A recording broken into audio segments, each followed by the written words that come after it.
Traditional art craft से जुड़ा business किया जा सकता है? क्या ऐसा बिजनेस सक्सेसफुल हो सकता है? क्राफ्ट और आर्टिसन बेस्ड बिजनेसेस शुरू करने के लिए किस तरीके के रिसोर्सेज और स्किल्स की जरूरत होती है? अगर आपके भी मन में ये सवाल है, तो आज का एपिसोड आपके लिए है। Hello and welcome to Sach Honge Sapne. मेरा नाम है अनुषा और आज हम एक बहुत ही अलग तरीके की एंटरप्रेन्योरशिप या उद्यमिता के बारे में बात करेंगे। अब बिजनेस या एंटरप्राइज बहुत तरीके के होते हैं। कुछ छोटे, कुछ बड़े और कुछ ऐसे बिजनेस होते हैं जो हमारी संस्कृति की धरोहर से जुड़े हुए होते हैं। ऐसा ही एक बिजनेस हमारी लोकल इंडियन क्राफ्ट या आर्ट से जुड़ा है। पिछले कुछ सालों में इस तरह के बिजनेस को काफी बढ़ावा मिला है, सरकार की तरफ से और प्राइवेट सेक्टर की तरफ से भी।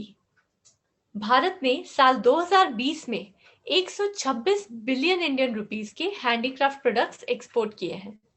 भारत की हैंडीक्राफ्ट प्रोडक्ट्स की इंटरनेशनल मार्केट्स में भी बहुत ज्यादा डिमांड है। इसमें हाथ से बनाए हुए furniture, textiles, home decor items, jewellery, pottery products और बहुत कुछ और शामिल है।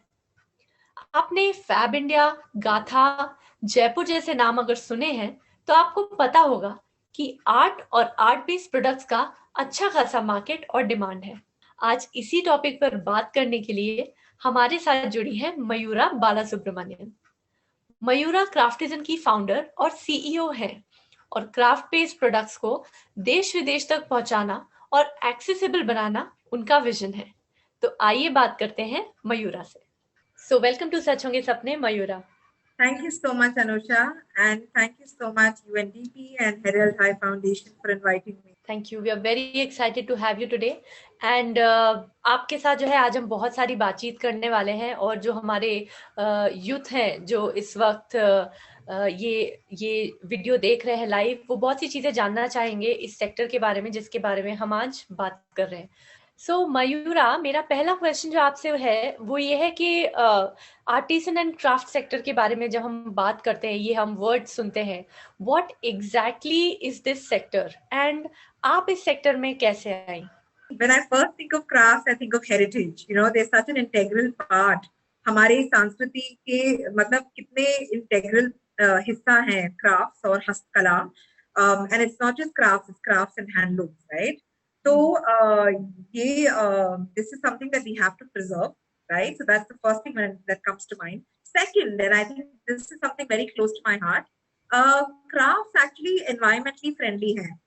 आजकल हम सब क्लाइमेट चेंज के बारे में बात करते हैं, हम इको फ्रेंडली का सोचते हैं, अपसाइक्लिंग रिसाइक्लिंग का, पर craft has always been about natural materials, locally source materials, sustainable practices.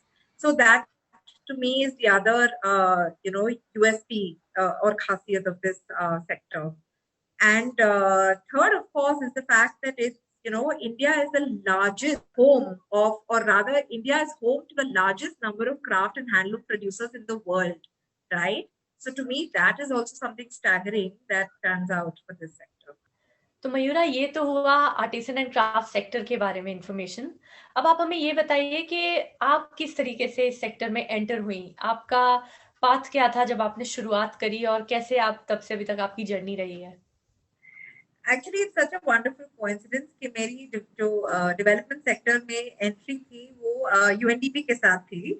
और मैं यूएनडीपी और मिनिस्ट्री ऑफ टूरिज्म के साथ मिलके हमने एक नेशनल रूरल टूरिज्म प्रोजेक्ट किया था 20 राष्ट्र में और 36 गांव में। और उसका मतलब ऑब्जेक्टिव उद्देश्य था कि क्राफ्ट और culture related livelihoods village communities में कैसे हम प्रमोट एंड डेवलप कर सकते हैं। तो उसी दौरान मुझे ये मतलब एहसास हुआ कि टूरिज्म जो है वो सीजनल लाइवलीहुड है, पर जो क्राफ्ट से जुड़े हुए हैं, जो वीवर्स हैं, बेकर हैं, सो उनके लिए ईयर लॉन्ग इनकम हो सकता है अगर वो ब्रिज बन सकते हैं उनकी कला के और मार्केट जैसे इवॉल्व हुआ है और कंज्यूमर प्रेफरेंसेस के बीच में। तो वहीं पे मैं ऑलरेडी हमेशा से पैशनेट थी हमारे क्राफ्ट्स कल्चर के बारे में। पर वो प्रोजेक्ट के दौरान मुझे ये मैंने सिर्फ निर्णय लिया था कि मैं कभी ना कभी क्राफ्ट एंटरप्रेन्योर जरूर बनूंगी, क्योंकि मुझे ये जो कला है उसको इवॉल्व करना है, उसको प्रिजर्व करना है। वंडरफुल। तो यानी आप हमें ये पता चल गया है कि आप वैसे तो बैंगलोर में बेस्ड हैं, लेकिन आपको रूरल और अर्बन दोनों ही जगहों का बहुत एक्सपीरियंस है और इसीलिए आपको दोनों ही अर्बन रूरल क्राफ्ट्स के बारे में बहुत जानकारी है। बिल्कुल। तो ये full credit to this program. Great. So I think हम लोगों के लिए बहुत ही बढ़िया ये सेशन रहने वाला है, बिकॉज हम जानना चाहेंगे दोनों के ही बारे में।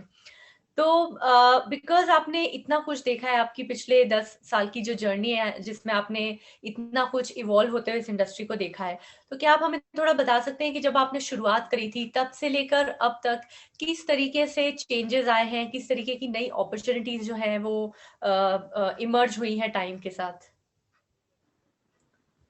जरूर। तो जब 2013 में मैंने एक बिजनेस प्लान कंपटीशन में भाग लिया था, और तब मैंने पिच किया था कि क्राफ्ट्स और कॉर्पोरेट सेक्टर को और क्लोजली मिलाने में एक मतलब बहुत से गैप्स हैं यहाँ पे, वो एड्रेस करने के लिए मैं एक ऑर्गेनाइजेशन स्टार्ट करना चाहूंगी, क्योंकि मुझे लगता था कि काफी अपॉर्चुनिटीज है कॉर्पोरेट सेक्टर में, पर क्राफ्ट्स उनको एड्रेस नहीं कर रहे थे। ज्यादातर क्राफ्ट्स होम यूज के लिए हैं, डेकोरेटिव यूज के लिए हैं। तो पर और मैंने काफी गैप्स देखे थे। तो पहला तो था ये कि वो मार्केट अंडरस्टैंडिंग, कि अगर आपका कंज्यूमर या स्टैंडर्ड कंज्यूमर नहीं है, तो आप उनका रेफरेंसेस, उनके नीड समझ के आप कैसे केटर कर सकते हैं, है ना, आप अपना कला कैसे उनके लिए अडेप्ट कर सकते हैं। तो वो गैप मुझे लगता है थोड़ा बहुत तो बेहतर हुआ है, पर अभी भी जो आर्टिजन्स अभी गांव में हैं उनके लिए अभी भी काफी गैप है। उनके साथ हमारे जैसे संस्था या डिजाइनर्स, एंटरप्रेन्योर्स, बायर्स को काम करना है, डिजाइन वर्कशॉप्स करने हैं, ताकि वो ये गैप को एड्रेस कर सके। और टेक्नोलॉजी देखो तो काफी इवॉल्व हुआ है।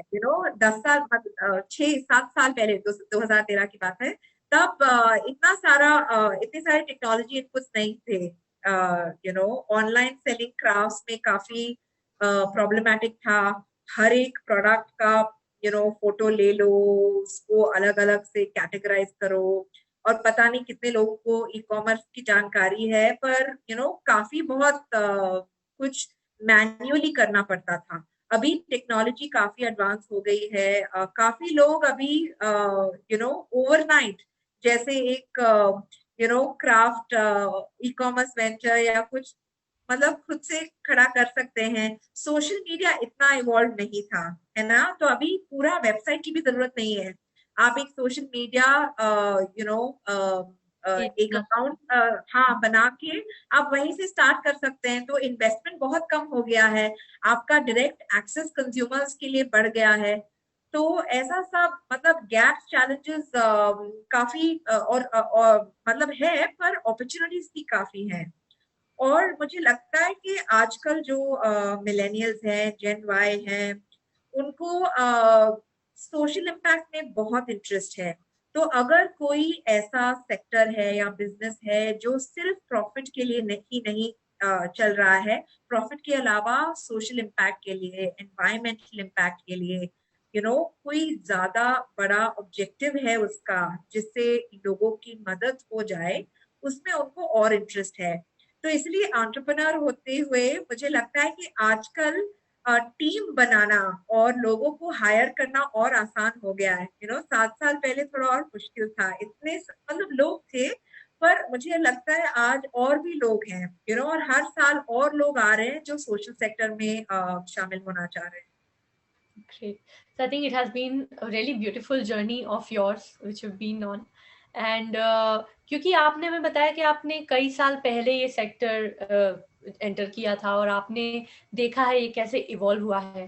तो अब जैसे हम आज की जनरेशन की बात कर रहे हैं, अगर एक यंग पर्सन को इस सेक्टर में अब इस वक्त एंट्री करनी है, तो as an expert, as a person जो इतने सालों से इस इंडस्ट्री में, आप आप ऐसी कौन सी 3 चीजें उन्हें बोलना चाहेंगी जिसके बारे में उन्हें सोच लेना चाहिए before they start working in this sector? इस सेक्टर में आने के पहले कौन सी ऐसी 3 चीजें होंगी जो आपको लगता है उनको जरूर जाननी चाहिए? तो पहला तो है, आप अपने बेनिफिशरीज को समझिए, है ना। जो आपके जो आप आर्टिजन्स हैं, बुनकर हैं, या तो आप महिलाओं को ट्रेनिंग दे के उनके साथ काम करना चाह रहे हैं, या जैसे हम मानसिक विकलांग के साथ भी काम करते हैं, है ना। तो जो भी आपके बेनिफिशरीज हैं, आप पहले जो भी आपके स्टेक होल्डर्स कम्युनिटीज हैं, आप पहले उनकी क्या जरूरतें हैं, उनकी क्या मांगे हैं, उनकी क्या इच्छाएं हैं, वो पहले आप समझिए, है ना। तो चाहे वो अर्बन में है, रूरल में है, चाहे वो जहाँ पे भी है, पहले आप उनका जो सेटअप है वो समझिए, ठीक है। वो ऑलरेडी स्किल्ड है कि नहीं, स्किल्ड है तो क्या गैप्स हैं, है ना। तो वो पूरा आपको समझना होगा, पहली चीज, ठीक है। क्योंकि अगर आप उनके लिए कुछ करना चाह रहे हैं, तो पहले उनके क्या रिक्वायरमेंट्स है वो बहुत जरूरी है। दूसरा है, आप ये चेंज कैसे ले आएंगे, है ना। क्राफ्ट्स की बात करें तो एक मार्केट होना चाहिए। तो कौन होगा आपका मार्केट, कौन होगा आपका बायर कंज्यूमर, है ना। और उनके लिए क्या गैप्स है, जो आप जिस भी ग्रुप के साथ आप काम करना चाह रहे हैं, तो वो क्या गैप्स हैं दोनों साइड। तो इसको बोलते हैं सप्लाई और डिमांड, है ना। तो दोनों साइड को समझना होगा, पहली पहली चीज, ठीक है। और अगर आप स्टार्ट करने से पहले कहीं पे इंटर्नशिप कर सकते हैं किसी संस्था के साथ जो ऑलरेडी क्राफ्ट के साथ जुड़े हुए हैं, उससे बहुत फायदा होगा। क्योंकि आप थोड़ा समझ जाएंगे कि एक बिजनेस कैसे चलाना है, इस सेक्टर में कौन सी सारी चीजें याद ध्यान में रखने होते हैं। इस सेक्टर में बहुत सारे स्टेक होल्डर्स को इन्वॉल्व करना पड़ता है। क्योंकि आर्टिजन्स के अलावा आपका सप्लाई चेन है, उसमें रॉ मटेरियल्स हैं, डिजाइनर्स हैं, finishing, packaging, quality, logistics, delivery, कितने सारे चीजें हैं, ठीक है। तो ये सारा समझना, उसमें थोड़ा टाइम लगता है। तो मैं कहूंगी कि अगर उनको ऑलरेडी एक्सपोजर है तो डायरेक्टली आप कम्युनिटी के साथ काम कीजिए, पर अगर नहीं है तो पहले आप इंटर्नशिप कीजिए। और तीसरी बात ये है कि आपको मतलब हमेशा ये ध्यान में रखना चाहिए कि आप ये क्यों कर रहे हैं, आपका पर्सनल मोटिवेशन क्या है इसमें। क्योंकि एंटरप्रेन्योरशिप कठिन है, ठीक है, आसान नहीं है। और बहुत सारे शुरुआत में स्पेशली बहुत सारे ऐसे मतलब कठिनाई होंगे और मोमेंट्स होंगे कि आप सोचेंगे मैं ये क्यों कर रही हूँ या क्यों कर रहा हूँ, इतना सारा मैं स्ट्रेस क्यों ले रही हूँ। तो आपका जो पर्सनल मोटिवेशन है वो बहुत क्लियर होना चाहिए कि आप ये क्यों कर रहे हैं। और अगर आपका कोई सपोर्ट सिस्टम है तो उसको आप आप उनको जानकारी देते रहिए, आप उनसे सलाह देते रहिए। Thanks a lot Mayura. So हमने अभी एक एंटरप्रेन्योर से सुना कि किस तरीके की चीज़ें हमें ध्यान में रखनी चाहिए जब हम इस सेक्टर को एंटर करना चाहते हैं। तो मयूरा, मेरा जो नेक्स्ट क्वेश्चन है वो ये है कि हमारे साथ बहुत से ऐसे यूथ हैं जो इस वक्त शायद खुद का काम नहीं स्टार्ट कर रहे हैं, लेकिन जैसे आपने कहा इंटर्नशिप कर सकते हैं या कहीं सीख सकते हैं। तो ऐसे बच्चे इस वक्त, ऐसे जो युवा हैं हमारे साथ जो इस सेक्टर में एंटर करना चाहते हैं but maybe they are not totally ready, तो उन्हें कौन सी चीजें ध्यान में रखनी चाहिए? तो एक्चुअली क्राफ्ट्स तो हम मतलब हर गांव में है, हर शहर में है। और आप पहले देखें तो हमारे डेली रीति रिवाज मतलब डेली हर हर चीज में मतलब क्राफ्ट था, है ना। जी। आपका यूटेंसिल्स जो मतलब आपका कुम्हार या पॉटर बनाता था, या जो कपड़े बुनकर बनाते थे, या जो भी है। तो हस्तकला तो हर गांव में है, ठीक है। तो बिल्कुल। अगर आपको इंटरेस्ट है तो ये तो है कि कुछ क्राफ्ट जो है ट्रेडिशनली कुछ लोगों मतलब कुछ ग्रुप्स ही करते हैं। तो अगर आपको सीखना है, आपको उनको अप्रोच करके आप उनके साथ एक अप्रेंटिसशिप कर सकते हैं, है ना। तो आजकल काफी क्राफ्ट हैं जो लैंग्वेजिंग है, मतलब आप हिंदी वर्ड के साथ मदद कर सकते हैं, जो शायद बहुत कम लोग हैं जो उनको आप प्रैक्टिस कर रहे हैं। तो स्पेशली आप ऐसे क्राफ्ट्स में अगर आपको इंटरेस्ट है तो वो अच्छा रहेगा। आप उसके बारे में जानकारी लीजिए, आप देखिए कि उसको सीखने में ऐसा नहीं है कि क्राफ्ट्स को आप बहुत जल्दी से सीख सकते हैं। कुछ क्राफ्ट्स ऐसे हैं बहुत सालों लगते हैं, है ना। पर कुछ ऐसे भी हैं जो लोग क्विकली लर्न करके उसके साथ आप आमदनी भी जल्दी से आप कमा सकते हैं। जैसे टेलरिंग है, या तो टेलरिंग के साथ बहुत सारे प्रोडक्ट्स हैं। आजकल मास्क बहुत डिमांड में है ना, फैब्रिक मास्क और पीपीई किट्स और वेलनेस हेल्थ रिलेटेड प्रोडक्ट्स। तो बहुत लोग होममेड फूड भी बना रहे हैं, है ना, अलग अलग टाइप के फूड आइटम्स। वो भी आर्टिजनल है, होममेड है, तो वो भी मतलब लार्जर सेंस में हैंडमेड ही है। तो आप उसके अलावा मतलब बहुत सारे क्राफ्ट्स हैं, जैसे मैंने ऑलरेडी कहा वीविंग है, या तो वुड क्राफ्ट है, मेटल क्राफ्ट है वगैरह। तो इसमें आप पहले तो आप यू नो देखिए कि आप अगर वो क्राफ्ट सीख नहीं सकते तो और कैसे शामिल हो सकते हैं, है ना, वो भी हो सकता है। शायद आप उनको मार्केटिंग में मदद कर सकते हैं, या तो सप्लाई चेन में, या आप उनका सोशल मीडिया कर सकते हैं, उनको प्रमोट कर सकते हैं, है ना। तो ऐसे काफी अलग अलग टाइप के ऑप्शंस हो सकते हैं। अगर आप टेलरिंग जानते हैं या सीख सकते हैं तो गारमेंट इंडस्ट्रीज हैं। अगर आप बास्केटरी अलग टाइप के प्रोडक्ट्स बना सकते हैं तो उनके भी मैन्युफैक्चरिंग यूनिट्स हैं। तो आपको देखना पड़ेगा कि आपके आसपास क्या है, क्योंकि जैसे मैंने कहा हर गांव, हर टाउन, हर शहर के पास कोई ना कोई क्राफ्ट यूनिट्स जरूर है। हेरिटेज जरूर है देखिए, जी। और काफी अपॉर्चुनिटीज हो सकते हैं। सिर्फ बनाना एक अपॉर्चुनिटी है, पर उसके अलावा कैसे आप इन्वॉल्व हो सकते हैं। और इस सेक्टर में ऐसा नहीं है कि उसी सेक्टर में अगर आपका बैकग्राउंड नहीं है आप शामिल नहीं हो सकते। जिसको भी इंटरेस्ट है, रुचि है, उनको हम मतलब कहते हैं कि आओ प्लीज आके आप भाग लीजिए और आप हिस्सा बनिए। तो आई थिंक बहुत ही यूजफुल इंफॉर्मेशन है ये मयूरा। और इसी से लिंक्ड जो मेरा नेक्स्ट क्वेश्चन है वो ये है कि आपने कहा कि अगर किसी को रुचि है या वो करना चाहते हैं काम तो वो कर सकते हैं।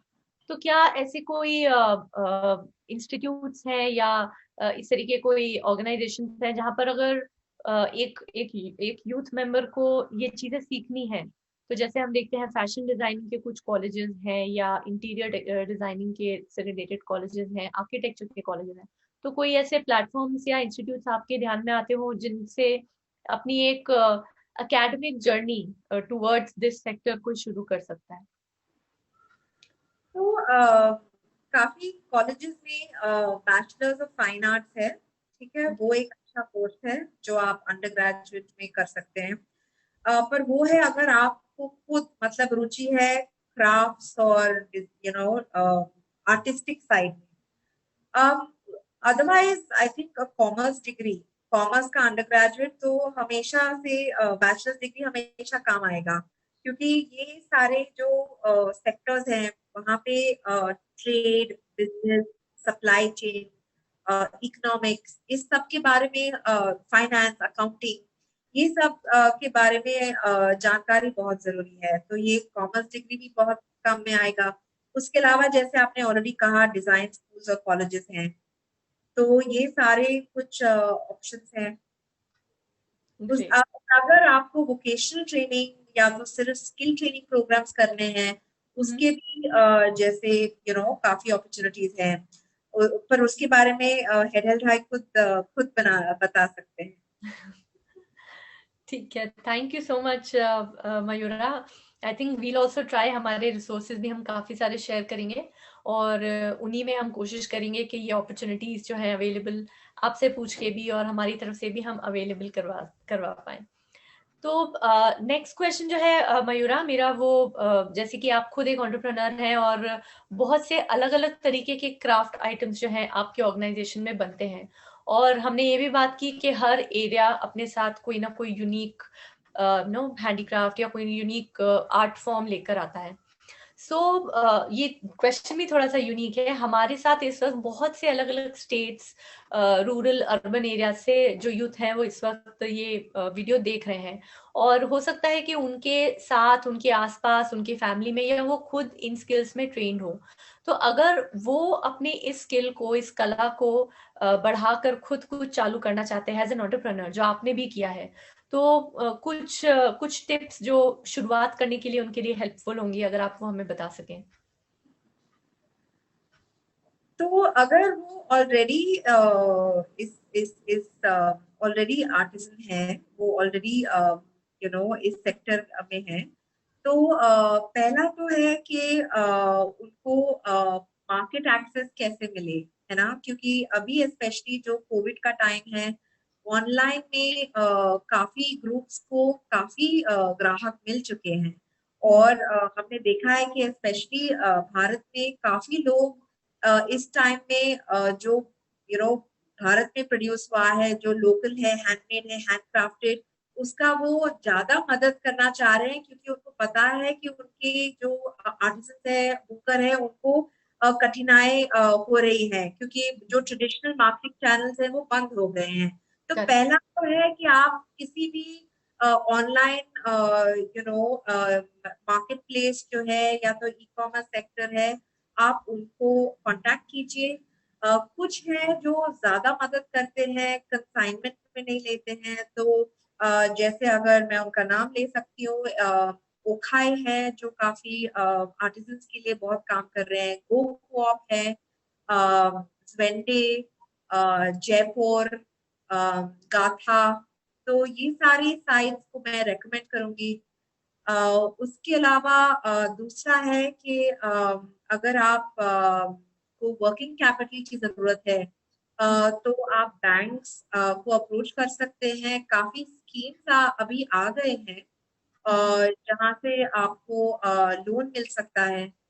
तो इस टाइम में तो पहले शायद आपको एमएसएमई के अंदर आपको रजिस्टर करना होगा या बाकी कुछ, तो वो भी आप स्कीम्स देख लीजिए, क्योंकि उसमें मतलब उससे बहुत मदद मिल सकता है। और तीसरा मैं ये कहूंगी कि आप खुद अपना सोशल मीडिया जरूर बनाइए। जैसे मैंने कहा था पहले, आजकल आपको डायरेक्टली ग्राहक के साथ एक्सेस काफी आसानी से मिल रहा है, तो उसका आप जरूर इस्तेमाल कीजिए। खुद का एक सोशल मीडिया अकाउंट खोल के आप अपना आप अपना प्रोडक्ट्स का फोटो लेके उसको दिखाइए, और खुद आपको सुझाव मिलेंगे, आपको लोग कांटेक्ट करेंगे, और उसी से पता नहीं, मतलब आपका जर्नी कहीं और बहुत बड़ी दिशा में जा सकता है। Great, I think very inspiring, और ये बहुत ही यूजफुल इंफॉर्मेशन थी, क्योंकि करंट टाइम्स में किस तरीके से इस सेक्टर में जो लोग काम कर रहे हैं या करना चाहते हैं, वो लोग किस तरीके से एक नॉर्मल ट्रैक पे वापस आ सकते हैं। आई थिंक इन सारी चीज़ों से काफ़ी कुछ यूजफुल इंफॉर्मेशन उन्हें मिल जाएगी, और वो लोग इसको पूरी तरीके से यूटिलाइज कर पाएंगे।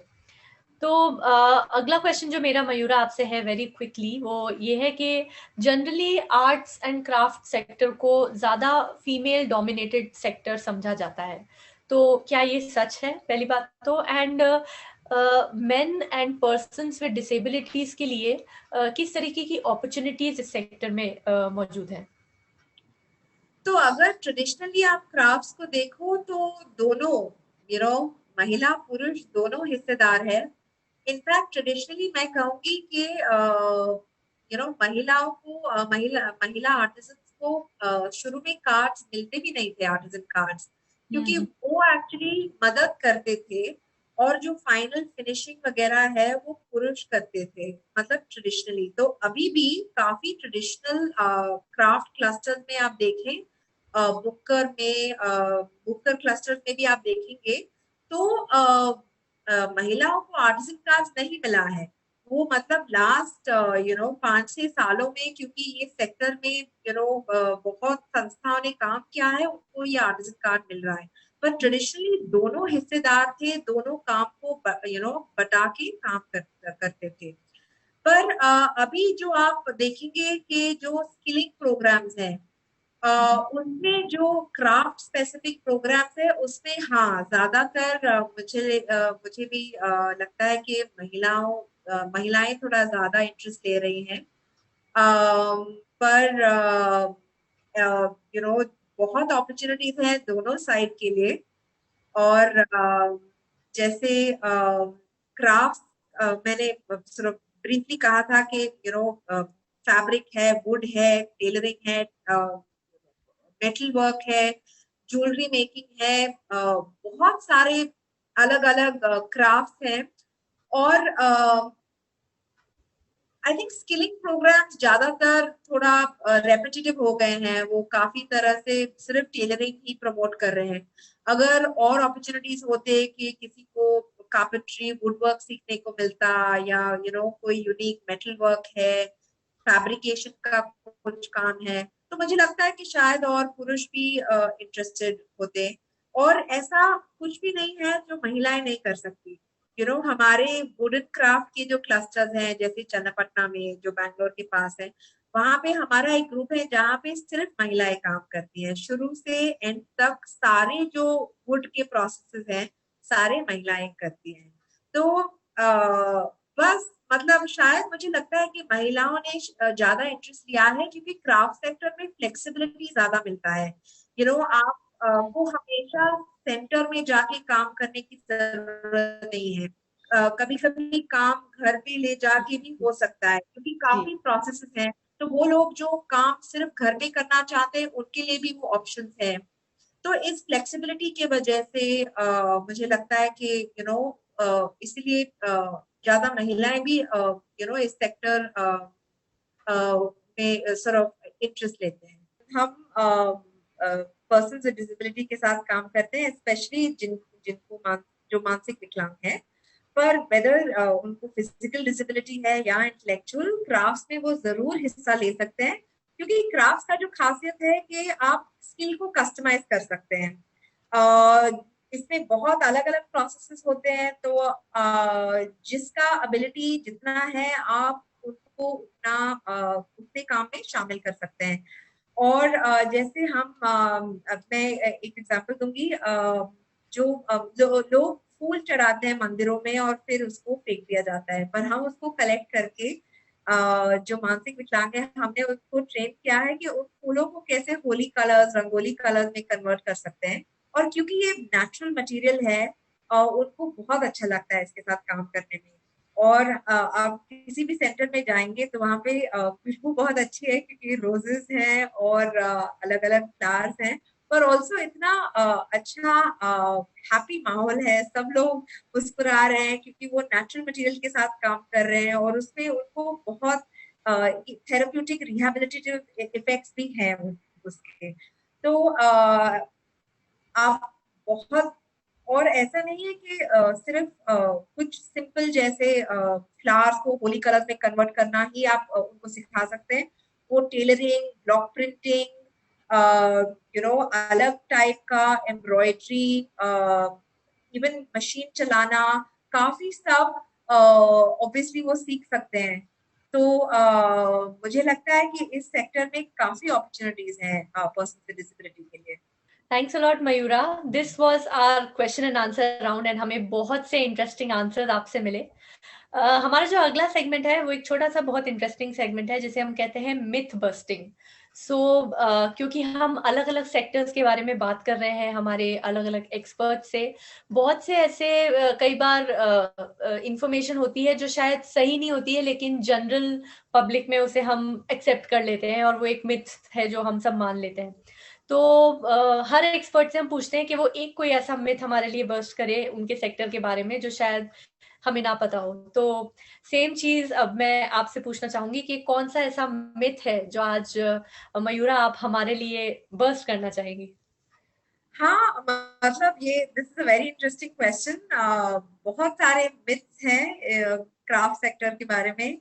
पहला जो मन में आता है कि लोगों को लगता है कि प्राइसेस बहुत हाई हैं और क्वालिटी इतनी अच्छी नहीं है। तो पहला तो इसके बारे में मैं कहना चाहूंगी कि दो दो आइटम, कोई भी दो आइटम एक समान नहीं है, क्योंकि हर एक आइटम यूनिक है। हर आइटम को क्राफ्ट किया गया है, वो दिखने में एक ही होंगे पर थोड़ा थोड़ा फर्क होगा। और वही है खासियत मेड का, कि आपको जो पीस मिल रहा है वो यूनिक है, डिजाइनर पीस है। और जो बहुत सारे जो आर्टिजन्स हैं वो ट्रेडिशनली जो है उनका एक ही टाइप का करने का तरीका था, और वो वही करते थे, और लोग जानते थे कि उसका वैल्यू क्या है, उसमें कितनी मेहनत गई है, उसमें कितना समय गया है। पर जैसे ही जो है कस्टमर्स का दाम कम करना चाह रहे थे और उसको प्लास्टिक की चीज के साथ कंपेयर कर रहे थे, या यू नो फिर उनको दाम अगर कम चाहिए, तो आर्टिसंस ने भी सोचा चलिए थोड़ा मेहनत कम करके दाम को थोड़ा और कम कर सकते हैं। तो इसमें क्या हुआ है कि अलग अलग लेवल, अलग अलग क्वालिटी के हैंडीक्राफ्ट अभी आ गए हैं मार्केट में। जी जी। कुछ आर्टिस्ट है, कुछ संस्था जो है जो सिर्फ जो प्योर हैंडीक्राफ्ट का चीज है, जो बहुत हाई लेवल का क्वालिटी है, वो ही बना रहे हैं। तो ऑब्वियसली उसका दाम ज्यादा रहेगा। और अगर आप खुद वो दाम नहीं देके कुछ सस्ता चाहते हैं, तो आपको कुछ सस्ता मिल सकता है जो हैंडमेड है, पर वो सेम क्वालिटी और सेम प्राइस का तो नहीं होगा। इसलिए हमेशा ये ट्रेड ऑफ रहता है क्वालिटी, फिनिश और दाम के बीच में, है ना। तो वो तो है पहली चीज। दूसरा ये भी मिथ है कि ज्यादातर महिलाएं क्राफ्ट्स में इंटरेस्ट लेते हैं। ये एक्चुअली बिल्कुल सही नहीं है। जैसे मैं पहले भी कह रही थी, अगर आप ट्रेडिशनली क्राफ्ट ग्रुप्स को देखें तो पूरा परिवार ये करता था, अलग अलग जो प्रोसेसेस थे वो क्राफ्ट का, वो डिवाइड करते थे। कुछ चीज जिसमें ज्यादा ताकत चाहिए, ज्यादा बल चाहिए, वो पुरुष करते थे। और कुछ चीज जो महिलाएं खुद पसंद करते थे वो करते थे, है ना। तो ऐसा मतलब एक एक कम्युनिटी में एक सिस्टम था जो हर हर एक की काबिलियत के दौर से, आर्थिक तौर से ये डिस्ट्रीब्यूट किया था, डिस्ट्रीब्यूशन ऑफ लेबर। पर आजकल ट्रेडिशनल क्राफ्ट ग्रुप्स को देखें तो अभी भी वही है। अभी भी पूरा परिवार इन्वॉल्व है इसमें।